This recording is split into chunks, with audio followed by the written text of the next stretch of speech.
دايما تكونوا بخير. رمضان داخل خلاص، ما فاضلش الا كام يوم. يلا بينا بقى نعمل وصفات حلوه. عايزاكم تعتمدوا الوصفه بتاعت النهارده دي. عايزه اقول لكم ان انتوا كلكم شاطرين وبتعرفوا تعملوا الممبار، بس الممبار دوت بطريقه مختلفه، طريقه لاول مره هتشوفوها. طريقه بصوا انا اول مره هعملها معاكم، بس بجد يعني عايزه اقول لكم ان الطريقه دي غلبت كل الطرق اللي انا عملتها قبل كده. طعم بصوا في منتهى الجمال، يعني عايزه اقول لكم طعمه مميز جدا. عايزاكم تعتمدوا الوصفه دي رمضان. ورمضان يعني جلاش، يعني جلاش، بس الجلاش بقى المره دي برضو عاملاها لكم بطريقه وحاجات كده تركات مميزه، طعمها حلو، وكمان طريقه تقديم حلوة. مشكلاه كده بره بحاجات بسيطة، طعمه حلو وريحته جميلة. عايزاكم بقى قبل ما نبدأ الفيديو ما تنسوش تصلوا على الرسول، وحطوا لي لايك وكومنت حلو منكم، واشتركوا في القناة لو لسه مش مشتركين، وتعالوا شوفوا عملنا العظمة دي ازاي. قلتلكوا كتير يا بنات، اهم حاجة بتخلي التسبيكة بتاعة المحشي او بتاعة الممبار مسكرة ان احنا نكتر البصل ونكتر الخضرة. تمام. قشرت كام بصلايه وحطيتهم في الكبه، في كام خطوه وفي كام تركايه، في توابل هتشوفوها لاول مره، حاجات هنحطها النهارده في وصفتنا مميزه هتودي الممبار في حته تانية خالص. تابعوا بس الفيديو للاخر، ولو انت لسه لحد دلوقتي ما حطيتليش اللايك، يلا بقى حطوا لي اللايك، وكمان اتاكد ان انت مشتركه عندي في القناه علشان كل ما انزل وصفه تتفرجوا عليها. ضربت كده خلاص زي ما انتم شايفين يا بنات كام بصلايه في الكبه. تمام. وبصل معايا احمر، ويعني زي ما انا بقول لكم دايما لازم نكتر البصل شويه. يلا بقى بينا عشان نعمل الخلطه القمر دي، يعني خلطه جباره. حطيت الحله على النار يا بنات، وحطيت فيها شويه زيت حلوين، ونزلت بالبصل. طبعا اهم حاجه زي ما قلت لكم، يعني مثلا حطي 4-5 بصلات كده، بصراحه بيفرقوا في الطعم جدا، بيدوا تسكيره حلوه في سواء بتعملي ممبار او خلطه محشي. تمام.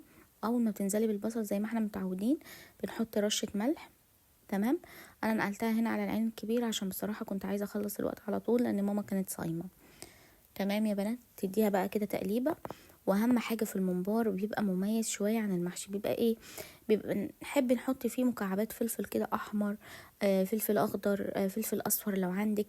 لما تيجي كده تاكلي الممبار تقسميها تلاقيه كده فيه الوان، فاهمين قصدي؟ وطبعا غير فايده الخضار طبعا لينا للكبار والاطفال، انتوا فاهمين، بيدي يعني التست بيبقى حلو قوي. وبعدين انا مؤخرا بقيت بعمل الحركه دي حتى في المحشي، ما بقتش بطحن اللهم صل على النبي الفلفل في الكبه، بقيت بحب اقطعه مكعبات كده صغيره بديله تشويح على النار. وحتى حاليا كمان بقيت بحط الثوم بعد ما البصل يدبل بشويه.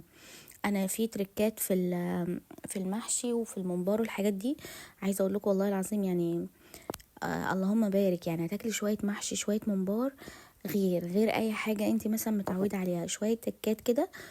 بصراحه يعني انا في وصفاتي دايما بقعد افكر بجرب حاجات كتيره، والله العظيم بتنجح. يعني عايزاكم بس كده تعتمدوا الوصفه دي في رمضان وتقولوا لي في الكومنتات ايه رايكم.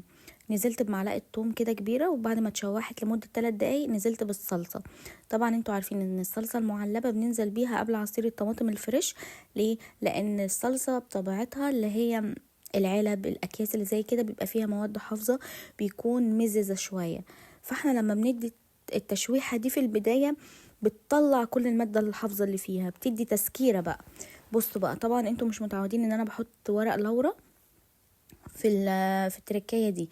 حطيت ورق لورا وحطيت رشة سكر، وكمان هنحط شوية توابل قمر. يعني خلاص انا عايزة اقول لكم ان المحشي بعد كده مش هعمله غير بحبهان. ايوه بحبهان يا غزل. والممبار كمان ممبار شوية بهارات هقول لكم عليها. بصوا هي يمكن تركات بسيطة جدا بس بجد فرقت معايا جدا في الطعم. شوح البصلاية وشوية الثوم والفلفل كده مع ورق اللورا، ولما تيجي بقى لما تتسبك وكده في الاخر يعني بتشيلي ورق اللورا، مش هتسيبيه يعني كده. وحطينا كمان فصين مستكه يا بنات، عايزه اقول لكم المستكه بتسيح يعني في وسط الاكل، يعني ما بيبقاش ليها اثر، بس بتدي طعم حلو قوي قوي يا بنات فوق ما تتخيلوا. حطينا طبعا السكر، وحطينا مكعبين مرقه خضار. وهنعمل ايه تاني؟ انا رحت فين مش عارفه، حد عرف انا رحت فين؟ ايه ده، انا غبت عن المقطع كده ليه؟ رحت فين؟ اهو رجعت اهو، اكيد كنت بجيب حاجه يعني. المهم قلبت الكلام ده كله مع بعض واسيبه يتسبك، واخر حاجه نحطها البهارات. يا على الممبار وجماله يا بنات. بصوا كده كانت دخلت يعني اتسبكت. بصوا حاطه بقى ايه، حاطه كمون وحاطه كزبره وحاطه فلفل اسود وحاطه شطه وحاطه بابريكا كمان. وكمان هنحط 7 بهارات شويه بس مش دلوقتي. وهنجيب بقى ايه، نظبط الملح بتاعنا. عايزه اقول لكم يا بنات حطيت نص معلقه حبهان. اطحنيه كده ناعم يعني تفهمني، مش تسيبوه حبوب، مش هيبقى ليه اي اثر. يا ربي على الجمال والحلاوه. يعني انا كل شويه كده اعمل لكم شويه تريكات في الاكل في المحشي، مركزه معاكم قوي. الممبار بصوا خلطه، ده احنا لسه هنحط عليه شويه حاجات دلوقتي. ايه ده احنا الاول يا جماعه ما كناش بناكل ممبار، ده مش ممبار، ده كان رز. آه بس كده ما فيش اي حاجه. حلو وجميل مميز وكل حاجه بس مش زي بتاع النهارده. التركات بتاعت النهارده دي لازما تعمليها في رمضان باذن الله، ربنا يحيينا كده ان شاء الله. بجد اعتمدوا الوصفه. طبعا عايزه اقول لكم ان انا عملت الرز بالظبط يعني على قد الممبار كله اللي عندي. طبعا ماما بتجيب الممبار دوت يعني بلدي كده من حد موثوق فيه بصراحه، طعم وما خدش سوا على النار ولا اي حاجه. وهقول لك لو لو عندك الممبار بيطلع رز كتير مثلا في الحله بيفرقع، هقول لك تعملي ايه يا ست الكل. بس كل اللي عليكي كده حطي لي لايك وكومنت حلو منك واشتركي في القناه لو لسه مش مشتركه، وزقي معايا اليوم عشان يعدي بالله عليكي. يعني انت لو وصلت للدقيقه دي بصي كده زقي معايا اليوم. تمام تمام. ننزل بقى بشويه من ال7 بهارات في اخر حاجه في اخر خطوه. تمام. تنسيش الحبهان، لو عندك حبهان قومي كده طحني شويه وخليه للوصفات الجايه. تمام. ولو ما عندكيش روحي اشتري عشان الايام اللي جايه باين كده عليها يعني هتبقى ايام سودا والحاجه بتغلى يعني. تحوشي لك شويه حبهان. نزلت بالخضره بقى حزمتين حزمتين حزمتين. عايزه اقولك ان اللهم صل على النبي، جو الاول ان انت تحطي ربطه وربطه وربطه من الخضره، لا، 2 و2 و2 بتخلي المحشي ريحته قمر كده. واصبري عليه دقيقتين، ما تطوليش عن كده عشان ريحه الخضره تبقى باينه في الاكل. يلا بقى بشويه الزيت اللي احنا متعودين عليهم في الاخر دول بيخلوا الرز كده بيلمع ومفلفل وقمر. وتعالي بقى كله كوم اللي انا عملته والوحش ده كوم. ايه هو ده يا غزل؟ دبس الرمان. ازاي انا بطلت اعمل الممبار بالدبس الرمان؟ ازاي؟ دبس الرمان ممكن الناس بتستغربه، ممكن الناس بتفتكر ان هو طعمه وحش، ان هو هيغير طعم الاكل. يا ربي على الجمال. انتوا عارفين انا حطيت معلقتين في البدايه ورجعت حطيت معلقه كبيره. والله العظيم قالوا لي كده في البيت، قالوا لي انت اول مره يعني تغيري كده نظامك في حاجه معينه ويطلع. احنا الاول ما كناش بناكل ممبار مع كل التركات والحاجات اللي انا كنت بعملها، بس الوصفه دي في القلب والله العظيم. بصوا اللي انا حمرته كله اتاكل واحنا قاعدين من حلاوته. عايزه اقول لكم ان انا شلت شويه يعني الاكل كده شلته مفيش نص ساعه دوبك هضمت. معرفش هضمت ازاي في نص ساعه، بس رحت جبت الاكل وكلته. الممبار وشويه بقى جلاش هقولك عليه ده لسه حكايته حكايه. هنحط بقى شويه حاجات يا ست الكل في الشرب بتاعه الممبار غير الطماطميه والجزريه والحاجات اللي انتوا عارفينها دي. خلت الممبرايه كده تمسكيها اللهم بارك. جوزك هيدخل البيت هيقولك والله العظيم الاكل ده مش انت اللي عاملاه. اكيد مش انت اللي عاملاه من حلاوه الاكل. بصوا اول حاجه الحله بتاعه الممبار اللي كنا عاملين فيها التسبيكه ما تغسلهاش يا غزل، ده انت نضيفه. ايه اللي انت بتقولي ده؟ ما تغسلهاش بس واسمعي مني. هيبقى فيها شويه خضره كده ومن الصلصه والحاجات هتخلي طعم وريحه كده في الممبار. طب ايه بقى نعمل ايه في الممبار عشان ما يطلعش رز كتير وعشان ما يفرقعش منه؟ اولا الممبار ما ينزلش على الميه اللي لما تكون بتغلي مولعه مولعه. تمام. دي اول خطوه. تاني خطوه يعني عشان اول ما تنزلي بالممبار يقفل معاكي. تاني حاجه حاولي ان الرز يكون خفيف جدا معاكي مش كتير في الممبار، ما تملهوش علشان ما يطلعش ما يفرقعش وما يطلعش من الحله. تمام. حطيت ايه بقى بهارات يا غزل؟ حطيت ورق لورا وحبهان ومستكه فلفل اسود حصى وعودين قرنفل وطماطم وجزر وبصل وكمان مكعبين مرقه في الممبار يا غزل. احنا مش هنشرب شوربته بس خلى الممبار مسكر وزي العسل. تمام تمام. نيجي بقى للجلاش. حطيت كان معايا ربع علبه كريمه ربع علبه كريمه لباني حطيتها، وحطيت شويه لبن، وحطيت اللهم صل على النبي بيض، وحطيت حوالي 3 معالق سمنه سيحتهم. واعملي مكسي بقى ده كله مع بعضه كده ورشه ملح ورشه فلفل اسود. تمام تمام. عندي شويه لحمه مفرومه. فاكرين اخر مره عملت معاكم المكرونه بشاميل اتفضل شويه لحمه مفرومه. رحت جايبه علبه كان ايه حوالي ربع كيلو كده. قلت ايه يا مستكتر الزمن اكتر، والله العظيم رحت جايباهم في علبة، كنت معصجة اللحمة زي العسل، وكان عندي كمان شوية جبنة موتزاريلا وشوية جبنة ميكس، وعندي فلفل هاليبينو. كنت عاملة بيتزا، للأسف كنت عاملة بيتزا خطيرة، نزلتها مقطع قصير بس ما نزلتكوش الوصفة. اللي هي تشيكن يا بنات، اللهم صل على النبي. البتاع ده اسمه ايه؟ انا بقى هسيب الفيديو كله، لازم أنا افتكر اسم الصوص اللي باربيكيو، تشيكن باربيكيو فراخ، كانت خطيره. عملتها بتركات بسم الله ما شاء الله يعني، وعبيطه انا ما نزلتلكوش الوصفه، بس ان شاء الله اعملها معاكم الايام اللي جايه.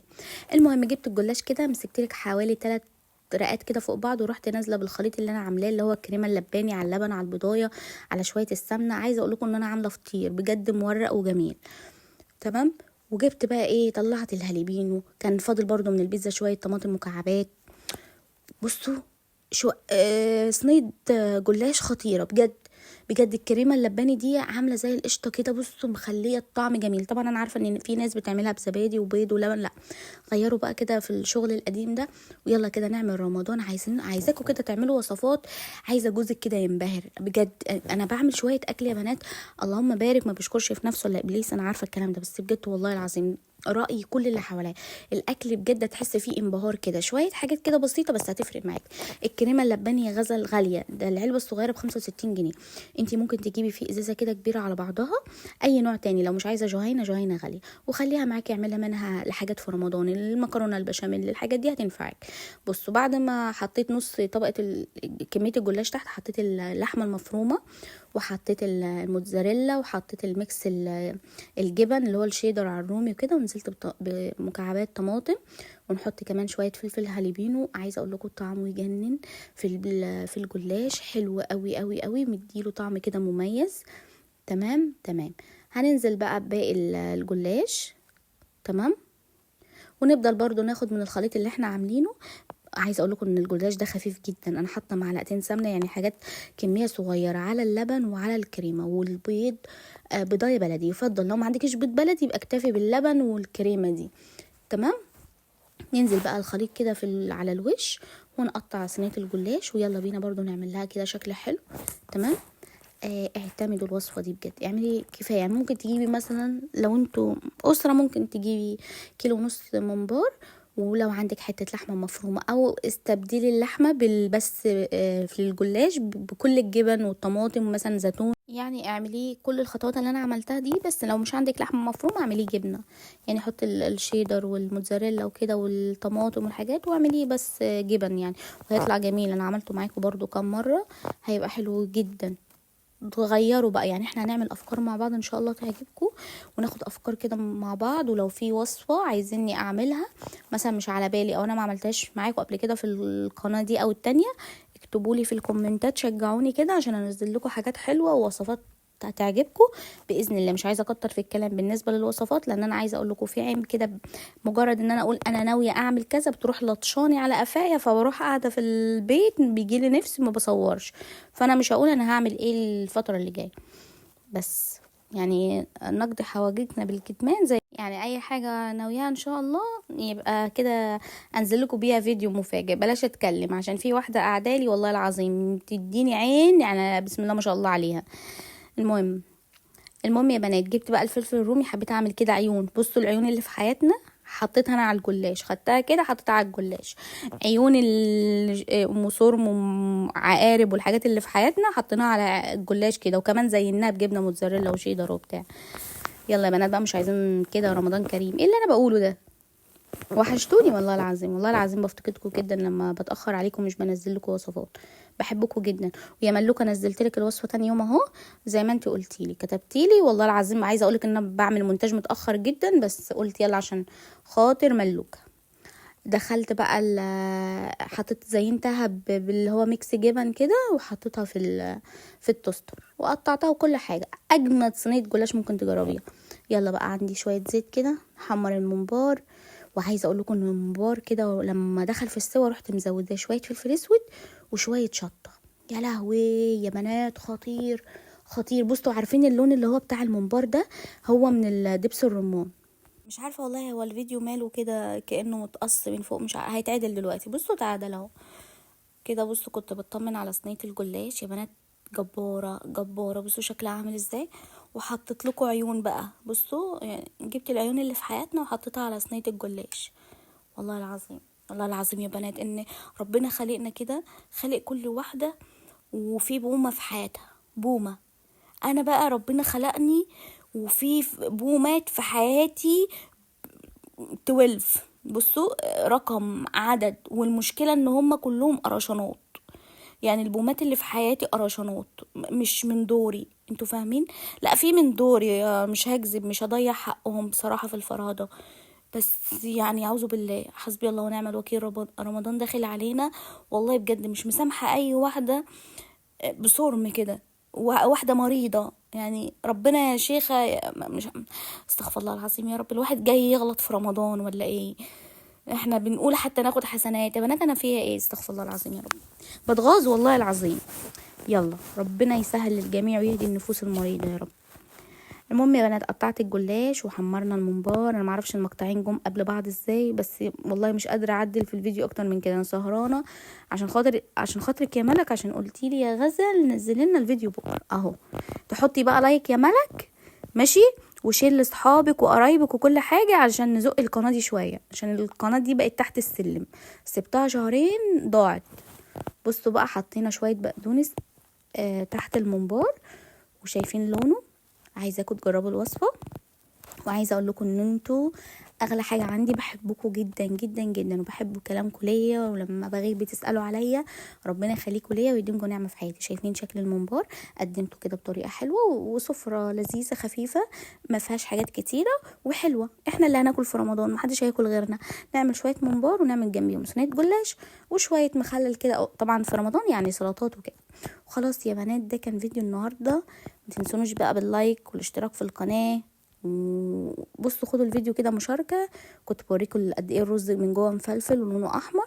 وخلاص كده خلصت. عايزة بقى الفيديو ده يجيب كده عدد لايكات حلو، وعايزاكم تشتركوا في القناة تشجعوني، وادعولي دعوة حلوة من قلبكم، ان انا واثقة ان انتوا بتحبوني. وخلاص يا بنات، باي باي.